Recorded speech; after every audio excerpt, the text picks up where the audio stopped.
Wel, plis trwch gyda fi i Salm 105. Dyn ni'n mynd i edrych ar Salm 105 a mynd dilyn ymlaen mewn gwirionedd o'r myfyrdod. Ein ni newydd gael. I ddarllen e, mae ychydig bach yn hir falle, ond mae'n lot o adnodau, ond dyw ddim yn rhy hir. Bydd e ar y sgrin i chi ddilyn.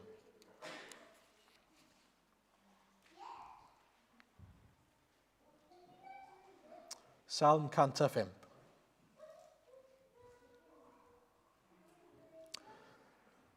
Diolchwch i'r arglwydd, galwch ar ei enw, gwnewch yn hysbys ei weithredoedd ymysg y bobloedd. Canwch iddo, molianwch ef, dywedwch am ei holl rhyfeddodau. Gorfoleddwch yn ei enw sanctaidd, llawenhaid calon y rhai sy'n ceisio'r arglwydd. Ceisiwch yr arglwydd a'i nerth, ceisiwch ei wyneb bob amser. Cofiwch yr rhyfeddodau a wnaeth, ei wyrthiau a'r barnedigaethau a gyhoeddodd, chwi ddisgynyddion Abraham, ei was, disgynyddion Jacob, ei etholedig. Ef yw'r arglwydd ein Duw, ac yma ei farnedigaethau dros yr holl ddeiar. Mae'n cofio ei gyfamod dros byth. Gair ei orchymyn hyd fil o genedlaethau, sef y cyfamod a wnaeth ag Abraham, a'i lw i Isaac, yr hyn a osododd yn ddeddf i Jacob, ac yn gyfamod tragwyddol i Israel, a dweud, i chi yr rhoddaf wlad Canan, yn gyfran eich etifeddiaeth. Pan oeddent yn fychan o rif yn ychydig, ac yn grwydriaid yn y wlad, yn crwydro o genedl i genedl, ac o un deyrnas at bobl eraill, ni adawodd i neb ei darostwng, ond ceryddodd frenhinoedd o'i hachos, a dweud peidiwch a chyffwrdd am heneiniog, na gwneud niwed i'n proffwydi. Pan alwodd am newyn dros y wlad, a thorri ymaith ei cynhaliaeth o fara, yr oedd wedi anfon gŵr o'i blaenau, Joseph, a werthwyd yn geithwas. Doluriwyd ei draed yn y cyffion a rhoesant heiar am ei wddf, nes i'r hyn a ddywedodd ef ddod yn wir, ac i air yr arglwydd ei brofi'n gywir. Anfonodd y brenin i'w ryddhau, brenin y cenhedloedd yn ei wneud yn rhydd. Gwnaeth ef yn feistr ar ei dŷ, ac yn llywodraethwr ar ei holl eiddo, i hyfforddi ei dywysogion yn ôl ei ddymuniad, ac i ddysgu doethineb i'w henuriaid. Yna daeth Israel hefyd i'r Aifft, a Jacob i grwydro yn hir ham. A gwnaeth yr arglwydd ei bobl yn ffrwythlon iawn, ac eithant yn gryfach na'i gelynion, trodd yntau ei calon i gysau ei bobl, ac i ymddwyn yn ddichellgar at ei weision. Yna anfonodd ei was Moses ac Aaron, yr un a oedd wedi ei ddewis, a thrwy ei geiriau hwy gwnaeth arwyddion a gwirthiau yn hir ham. Anfonodd dywyllwch ac aeth yn dywyll. Eto, yr oeddent yn gwrthryfela yn erbyn ei geiriau. Trodd ei dyfroedd yn waed, lladdodd ei pysgod. Llanwyd ei tir a llyffaint, hyd yn oed ystafelloedd ei brenhinoedd. Pan lefarodd ef, daeth haid o bryfed a llai drwy'r holl wlad. Rhoes iddynt genllysg yn lle glaw, a mellt yn fflachio trwy ei gwlad. Trawodd y gwynwydd a'r ffugysrwydd, a malurio'r coed trwy'r wlad. Pan lefarodd ef, daeth locustiaid a lindys heb rifedi, nes iddynt fwyta'r holl aswellt trwy'r wlad, a difa holl gynnyrch y ddeiar, a thrawodd bob cyntafanedig yn y wlad blaenffrwyth ei holl nerth. Yna dygodd hwy allan gydag arian ag air, ac nid oedd un yn baglu ymysg y llwythau. Llawen haodd yr eiftiaid pan eithant allan, oherwydd bod arnynt ei hofn hwy. Lledaenodd gwmwl i'w gorchuddio, a than i oleio iddynt yn y nos. Pan fu iddynt ofyn, anfonodd sofl ieir iddynt, a digonodd hwy a bara'r nefoedd. Holltodd graig nes bod dŵr yn pistyllio, ac yn llifo fel afon trwy'r diffeithwch. oherwydd yr oedd yn cofio ei addewid sanctaidd i Abraham ei was. Dygodd ei bobl allan mewn llawenydd, ei rai etholedig mewn gorfoledd. Rhoes iddynt diroedd y cenhedloedd, a chymerasant feddiant o ffrwyth llafur pobloedd. Mwyn iddynt gadw ei ddeddfau, ac i fyddhau i'w gyfreithiau molwch yr arglwydd. Amen. Nawr, tybed, beth yw'ch ymateb chi wrth i chi edrych yn ôl ar 2023? Chi fyfyrio ar y flwyddyn sydd wedi bod? Ydych chi'n ddiolchgar? Ydych chi'n tristhau? Ydych chi'n llawenhau? Ydy e wedi bod yn frwydr? Ydych chi'n teimlo rhyw falchder bod y flwyddyn wedi dod i ben, falle? Wedi goroesi blwyddyn arall? Wel, mae blwyddyn, diwedd blwyddyn yn enwedig yn gyfle gret fel dilynwyr yr arglwydd i allu edrych yn ôl a gweld sut mae'r arglwydd wedi gweithio yn ein plith ni. I asesu ac i gofio, i feddwl yn ôl. A mae'r salm yma, einau wedi ei addasu neu yn addasiad o 1 Chronicle 16. A byddwn ni'n edrych ar hynny mewn eiliad, ond Dafydd sydd yn canu fan hyn ac yn gweddio ac yn defnyddio'r weddi yma fel patrwm. Unai mae'r patrwm yn 1 Chronicle 16 neu mae'r patrwm yn 105, a mae'n defnyddio fe beth bynnag. Ond bwriad y salmau yw ein helpu ni. Mae'n rhyw fath o springboard, rhyw fath o batrwm, blueprint ar ein cyfer ni i'n dysgu ni sut i weddio. Nid bod ni'n gorfod dweud hwn fel gweddi, neu bod ni'n dilyn hwn yn llythrenol, yn mechanical, ond ein bod e'n helpu ni i weld beth sydd ei angen arno ni. Felly beth mae Dafydd yn ein dysgu ni fan hyn am yr arglwydd, a pam fod e eisiau i ni weld y pethau yma? 3 pheth ni'n mynd i edrych arno. Yn gyntaf, mae e'n clodfori y Duw cyfamodol. Clodfori y Duw cyfamodol. Yn ail, mae e'n cofio gweithredoedd y Duw cyfamodol. Dwi'n i gof ym mhresenoldeb yr arglwydd, hynny yw. Ac yn ola, mae e'n ceisio y Duw cyfamodol. A sylwch, yn y 3 phwynt, dwi'n defnyddio'r gair cyfamodol. Cyfamodol. Pam? Oherwydd sail popeth mae Dafydd yn sôn amdano fan hyn yw y cyfamod mae Duw wedi gwneud gyda'i bobl. Sail popeth mae e'n diolch i'r arglwydd amdano yw y cyfamod mae wedi wneud, a'r cyfamod mae'n ei gadw. Beth yw cyfamod? Wel, cytundeb, contract, agreement. Rhwng 2 barti, sef Duw a'i bobl fan hyn.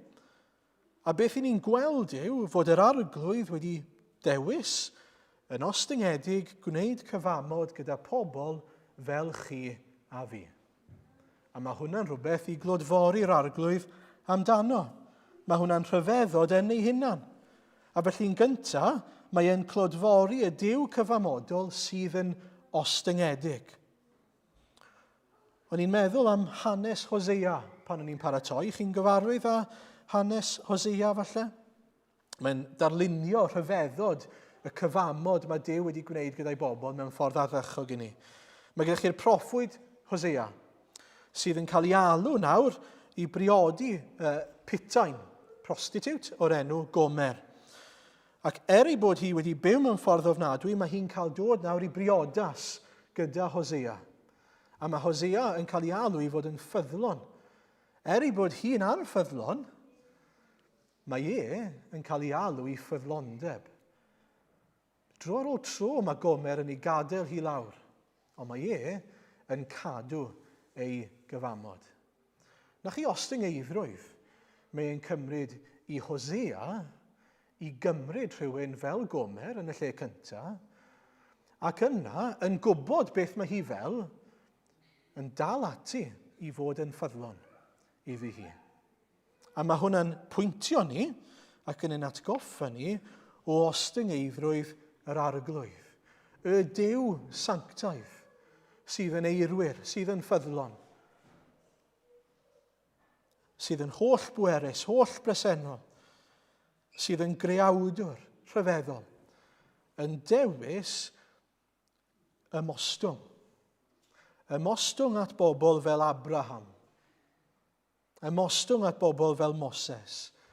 Ymostwng at bobl fel chi a fi. Chi rhyfeddol. Bod e wedi plygu, bod e wedi dod. Ydyn ni'n rhyfeddu fod yr arglwydd wedi ymostwng mwyn siarad gyda chi a fi. Mwyn datguddio ei hunan, fel ni wedi gweld yn Nadolig, wrth gwrs. Ymostwng i gnawd. Ac yna byddwn ni'n gweld yn y Pasg, ymostwng i gymryd ffurf ceithwas. Ymostwng i gymryd gwarth ein pechod ni arno fe ei hunan, mwyn i ni gael ei adnabod e. Ydyn ni'n rhyfeddu? Ydyn ni'n clodfori'r arglwydd am ei ostyngeidrwydd? Ydyn ni'n cofio am ei ostyngeidrwydd e? Pan ni'n dod at yr arglwydd mewn gweddi, pan ni'n dod mewn mawl at yr arglwydd, mae'n bwysig ein bod ni'n cofio yn sgil ei fawredd e, a lle ni wedi cyrraedd heddi, fod hynny wedi digwydd, nid trwy'n bod ni wedi gyrraedd e, ond bod e wedi dod i'n plith ni. A mae hwnna'n dod â fi at yr ail bwynt o fewn y pwynt cyntaf. Mae e'n clodfori y Duw cyfamodol, gostyngiedig, sydd wedi dewis siarad gyda chi a fi. Mae e wedi'n dewis ni. Chi beth rhyfeddol? Be mae Abraham wedi gwneud i heiddi perthynas gyda Duw? Dim byd. Beth mae Abraham wedi gwneud i heiddi etifeddu yr had yma?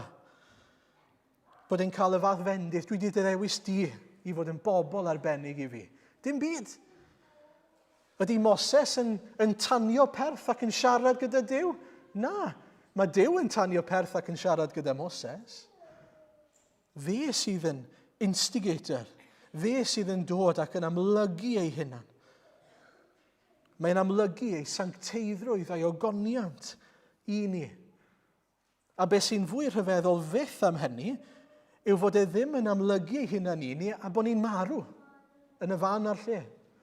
Bod ni'n cael ein difa. Dyna beth ni'n heiddi. Bod ni ddim yn cwrdd ar arglwydd wyneb yn wyneb, a bod e jyst yn dweud wrth Abraham ac wrth ni, ti'n disaster. Ti'n llanast. Ti'n llawn bryntni. Sa eisiau unrhyw beth i wneud â ti. Dwi'n mynd i dydarod i lawr. A nid dyna mae'r arglwydd yn gwneud. O gwbl. Fel nes i sôn wythnos diwetha neu'r wythnos cyn ni, fi'n credu, mae Jacob yn galw y lle yna lle mae'n reslo gyda Duw yn Peniel, sy'n golygu wyneb Duw gyda llaw. Dyna beth yw enw'r capel yma, yw Peniel, yr eglwys Peniel, wyneb Duw. A mae'n gwneud hynny yn Genesis 32, fi'n credu oherwydd bod e wedi dod wyneb yn wyneb gyda Duw a fod e wedi cael ei arbed, ei gadw, ei achub. Bod e ddim wedi marw, bod e wedi gweld Duw, mae wedi cael byw. Ydych chi'n rhyfeddol bod yr arglwydd wedi dod, wedi amlygu ei hunan, ond bod e wedi cael byw. Bod e wedi cael y fath ras bod Duw ddim yn ei gondemnio fe. Yn hytrach na condemnio Jacob, mae e'n bendithio Jacob. Mae'n gweithio yn ei galon e. Mae'n siarad gyda fe, mae'n ymwneud â fe. Gweitha pechod a gwiro Abraham a Moses. Ch'mo' bod Moses yn heiddi bod lle mae e?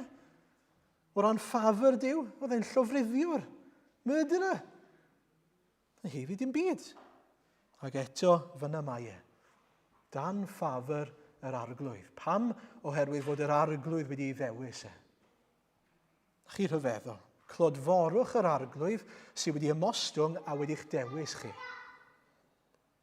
Nawr, mae Dafydd y Salmydd yn pwynto mas yn y benod yma, yn Salm 105, yr holl bethau mae Duw wedi wneud, y pellteroedd mae Duw wedi mynd mwyn dangos ei ffafr a bendithio ei bobl.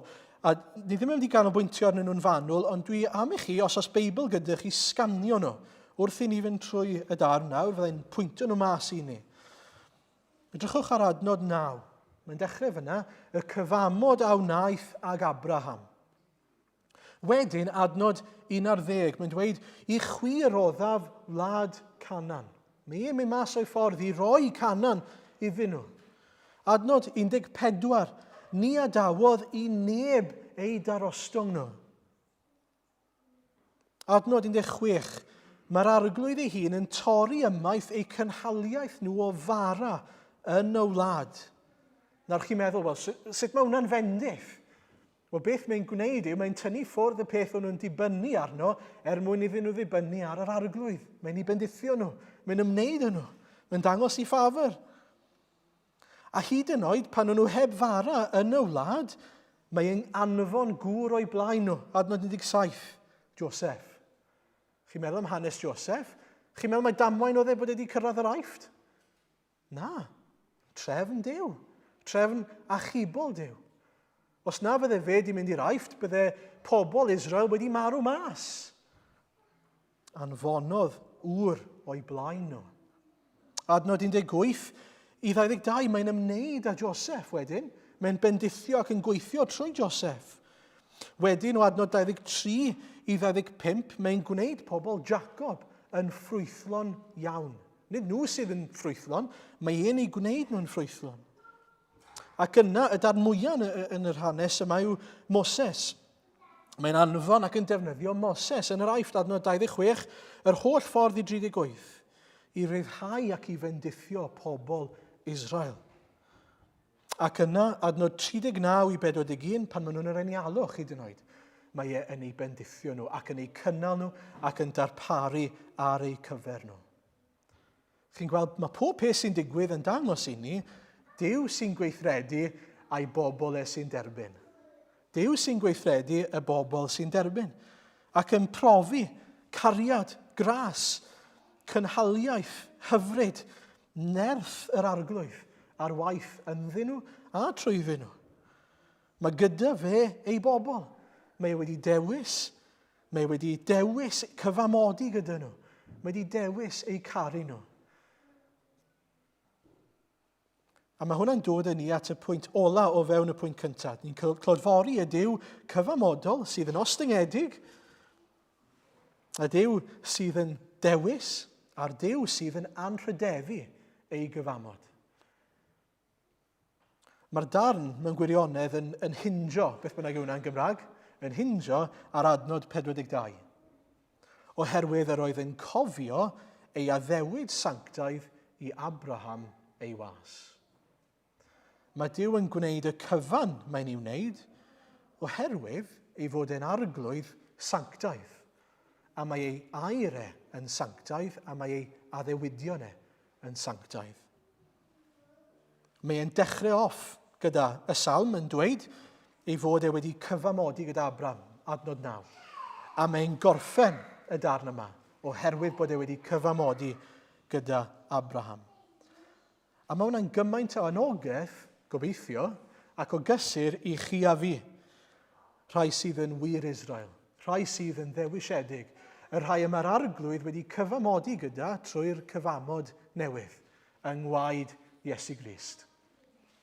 I fod wedi dewis pobl I dderbyn ei drigaredd a mae ei airau yn sicr. Mae ei addewidion yn sicr ar ein cyfer ni.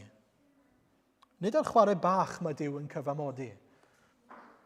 Mae o ddifri, mae e'n fwriadol pan mae e'n cyfamodi gyda'i bobl. Be sy'n hyfryd yw bod ni'n gallu dibynnu arno fe yn llwyr. Bod ni'n gallu dibynnu beth bynnag mae'r arglwydd wedi dweud mae'n ei wneud.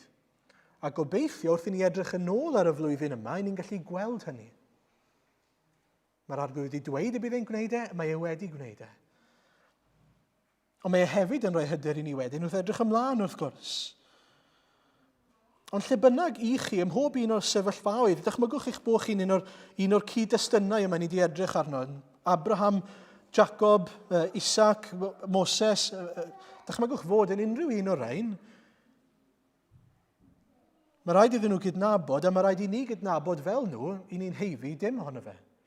I ni ddim yn heifi ei ffafr Falla'ch bod chi'n teimlo fel Moses. Yn rhywun sydd wedi byw bywyd am sbel fach erbyn hyn, wedi gwneud cymaint o'i le, wedi gwneud mes o fywyd, ac eisiau dianc.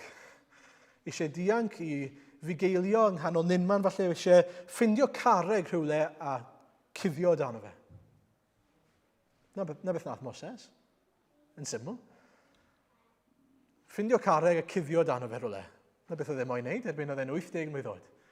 Edrych ar y llanast oedd yn fywyd oedd gyda fe. Ac eto, oedd yr arglwydd wedi dewis ei fendithio fe. Oedd yr arglwydd yn ei alw fe, i'w adnabod e, i'w brofi fe, i brofi ei ffafr e. A'i faddeuant e, wrth iddo fe ymrwymo i'r arglwydd mewn ffydd. Mae'r arglwydd yn dod yn ymddangos iddo fe dweud, tyrd, dilyn fi. Gad i fi fod yn arglwydd ar dy fywyd i. Cydnabod fy sancteiddrwydd i, fy mawredd i, tyrd, der. A mae Moses yn mynd. A mae Duw yn gwneud gwaith rhyfeddol yng nghalon Moses a drwy Moses. Os ych chi'n cuddio, ni'n teimlo bod chi eisiau cuddio dan graig, mae yna graig sydd i'w gael sydd werth cuddio ynddo fe. Crist. Os ych chi'n ymwybodol o'ch pechod chi, os chi'n ymwybodol o bydreddu sydd yn eich bywyd chi, gret. Gret. Chi cam yn agosach at sylweddoli mae dim ond un ateb sydd, sef Crist. Crist yw'r unig obaith i ni gael ein cuddio ynddo fe fel mae Colosiaid yn dweud. Paul yn Colosiaid. Gweddiwch, craig yr oesoedd cuddia fi. Gad i fi gael fy narganfod, fy ngweld yn sicr yn y graig sef Iesu Grist. Fe yw'r un sydd yn abl i'n glanhau ni a'n gorchuddio ni trwy ei waed e. Ydych chi ar y graig yna heddi? Os gyda chi sicrwydd o hynny? A gyda llaw, dyw'r arglwydd ddim am i ni fod rhwng dau feddwl, yn ansicr, yn sigledig am hyn. Os oes amheuon gyda ni, dyw rheina ddim yn dod oddi wrth yr arglwydd. Mae'r arglwydd am i ni brofi sicrwydd. Dyna pam mae e'n cyfamodi gyda'i bobl. Os fydde'r arglwydd ddim eisiau ni fod yn sicr, bydde fe ddim wedi rhoi addewid i ni. Bydde fe wedi dweud, wel, falle na fi ddim, ond gewch chi ffindo mas. Ond nid dyna beth mae'n gwneud. Mae am i ni brofi sicrwydd ei addewidion yn enwedig pan mae'n dod at ein achubiaeth ni, am ei fod e wedi cyfamodi gyda ni. A mae Dafydd, wrth edrych yn ôl, mae e'n clodfori'r arglwydd am hyn. Gai ofyn i chi, pryd oedd y tro diwethaf i chi glodfori'r arglwydd am ei ostyngeidrwydd? Pryd oedd chi glodfori'r arglwydd am ei ffyddlondeb yn dod ac yn dewis chi? Ydych chi'n gallu clodfori'r arglwydd am hynny? Ydych chi wedi clodfori ac yn clodfori'r arglwydd am ei fod yn cadw ei addewidion sydd yn sanctaidd, yn ei anrhydeddu nhw? Nawr yn ail, nid just clodfori, ond cofio. Mae e'n cofio amdanyn nhw. Mae e'n dwy'n i gof y pethau yma. Chi'n sylwi? Mae e'n ei nodi nhw. Galle Dafydd yn y salm yma wedi just dweud, wrth i fi edrych yn ôl ar hanes fy mhobol Israel, dwi'n gallu gweld dy fod ti wedi bod yn dda. Ond nid dyna mae'n neud. Mae'n enwi Abraham, Isaac, Jacob, Moses ag Aaron. Mae'n ei enwi nhw. A nid jyst enwi nhw, mae'n pwyntio mas sut mae'r arglwydd wedi gweithio. A chi ddiddorol. Os i ni'n onest, i ni'n gallu bod yn bobl ddiog ac anghofus. A ni'n gweddio o arglwydd, a ni'n sincere yn gwneud fi'n siŵr o hynny, diolch i ti am dy ffyddlondeb, am y flwyddyn sydd wedi bod, a pethau ti wedi gwneud arglwydd. Ond ydyn ni'n cofio amdanyn nhw? Pan ni'n dweud hynny, ni'n gallu bod yn sicr bod nhw wedi digwydd, ydyn ni'n cofio amdanyn nhw? Ydyn ni'n gallu dweud am y ffordd nes di hyn a hyn mis Ionawr? Am ddod ar bobl hyn a'r llall, un cwrdd ni, pan nathon ni wahodd nhw, bod nhw wedi cael clywed yr efengyl. Diolch arglwydd am ddod â nhw. Diolch arglwydd am y ffordd wnaethon ni gael bedydd yn y mis yma. Cael llawenhau unwaith eto am un arall sydd wedi ymrwymo i ti drwy ffydd. Chi'n gwybod ni'n gallu bod yn bobl ddiog. Pobl sydd yn anghofio. A mae Dafydd yn ein atgoffa ni o hynny. Yn 1 Chronicle 16 mae'n ddiddorol, neu o 1 Chronicle 13-16 mewn gwirionedd, mae Dafydd wedi cael ei eneinio'n frenin, chydig cyn hynny, a maen nhw wedi cael buddugoliaeth yn erbyn y Philistiaid, oherwydd bod wedi ceisio'r arglwydd. Ac yna mae'n mynd a mae'n sorto'r tŷ mas. Fi'n siŵr bod lot yn chi nawr ar ôl y Nadolig, falle wedi dechrau'n barod, neu falle jobi wythnos nesaf, sorto'r tŷ mas, glanhau y tŷ. Wel, dyna mae Dafydd yn gwneud. Ar ôl y fuddugoliaeth, mae'n sorto tŷ Israel mas. A mae'n gosod y lefiaid lle maen nhw fod ac yn y blaen mwyn moli'r arglwydd. O flaen arch y cyfamod. Defnyddio arch y cyfamod mewn ffordd iawn nawr. Nid fel genie, fel welson ni yn 1 Samuel 4, ond yn gywir bod e'n pwyntio ni at y Duw cyfamodol yma sydd yn nerthol a sydd yn presennoli ei hunan ymlith ei bobl. A mae'n esgoffa nhw bod Duw yn heiddi mawl, a mae'n ymateb trwy ganu y salm yma. Mae'n gweddio ar yr arglwydd. Diolch arglwydd bod fi'n gallu edrych yn ôl a gweld sut ti wedi dod â ni, dy bobl di, i'r pwynt yma. Nid just y fuddugoliaeth yn erbyn y Philistiaid, ond hyd yn oed yn ôl i Abraham. Mae'n deall, a mae hwn yn bwysig gyda llaw, fod Duw yn gweithio'n uniongyrchol ac yn anuniongyrchol, indirectly, mwyn ei bobl. I ni yma heddi trwy Abraham. Dyn ni yn blant i Abraham. Dyn ni'n blant cyfamodol Duw, os ych chi'n wir Israel.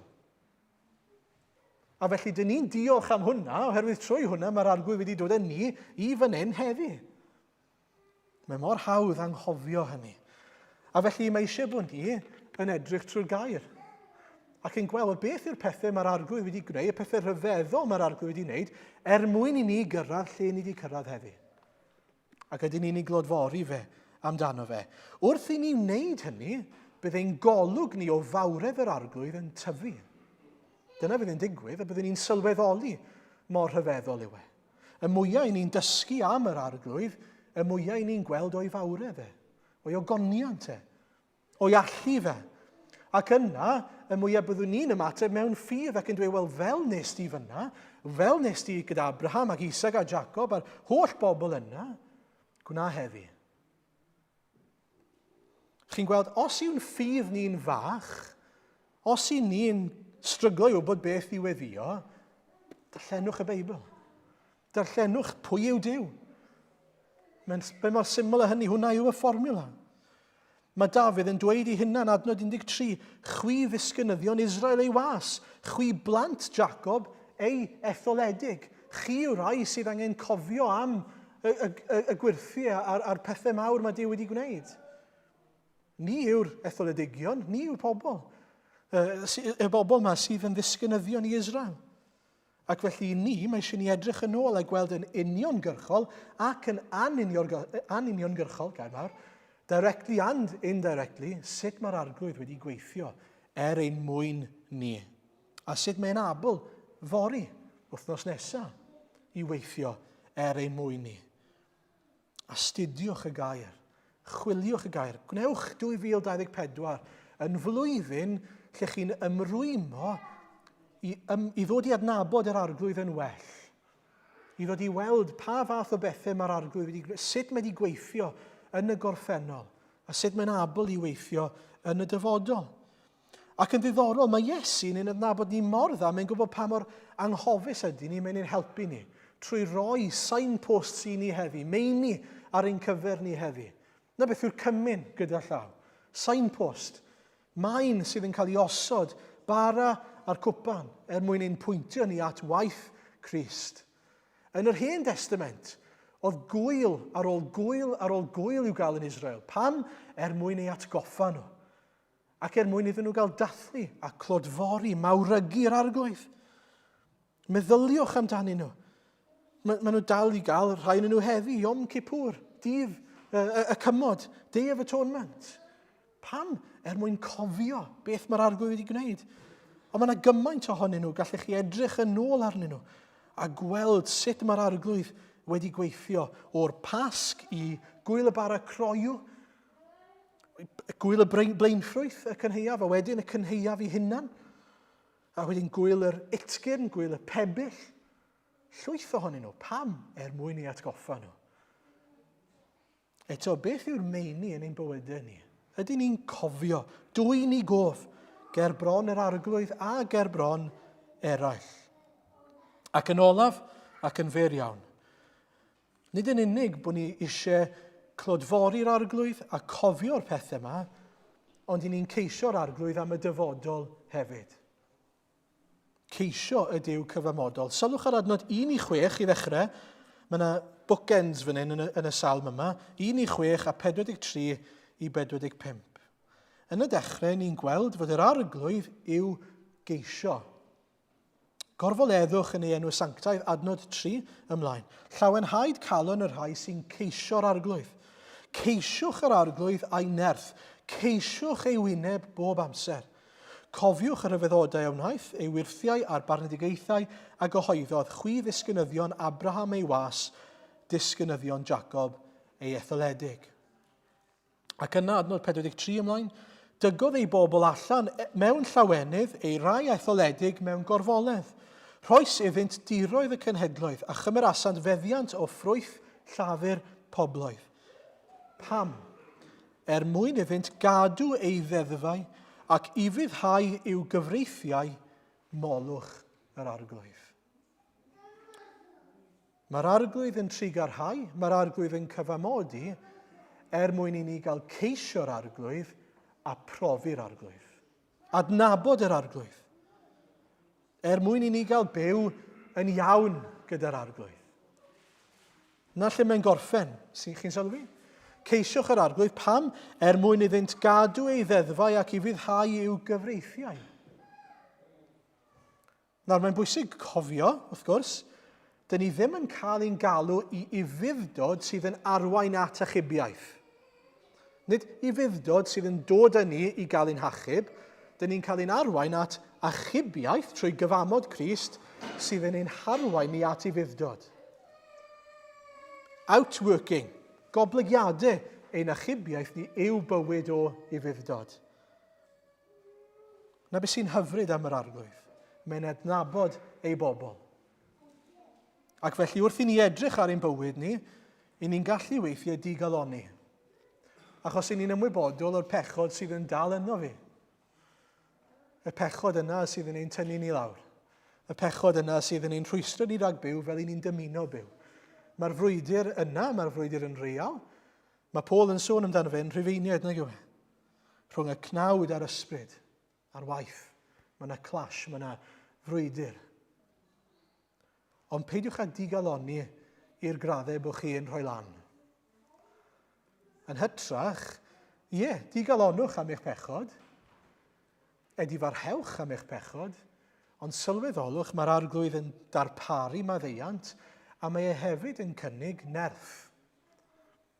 Nerth i ifyddhau iddo fe. Nerth a bendith a chynhaliaeth, sef beth sydd ei angen arnoch chi a fi i fyw mewn ffordd sydd yn ei blesio fe. Heno, byddwn ni'n edrych ar Effesiaid 3, gweddi Paul. Croeso chi edrych arno fe cyn dod mwyn paratoi eich calonnau. Ond chi'n gwybod, un peth fi'n credu bod ni'n ddiffygiol ynddo fe, yw mae e'n gweddio am nerth. Mae'n gweddio am nerth yr ysbryd i fod ar waith mwyn iddo fe gael ei drawsnewid. Ceisiwch yr arglwydd a'i nerth, mae'n dweud fan hyn. Arglwydd gweithio nerthol yno fi, ynddo ni. Felly, gael hannog ni yn y flwyddyn nesaf, i glodfori, i gofio ac i geisio y Duw cyfamodol sydd yn ostyngedig, sydd wedi ein dewis ni ac sydd yn anrhydefu ei addewidion. Mwyn ei enw. Amen.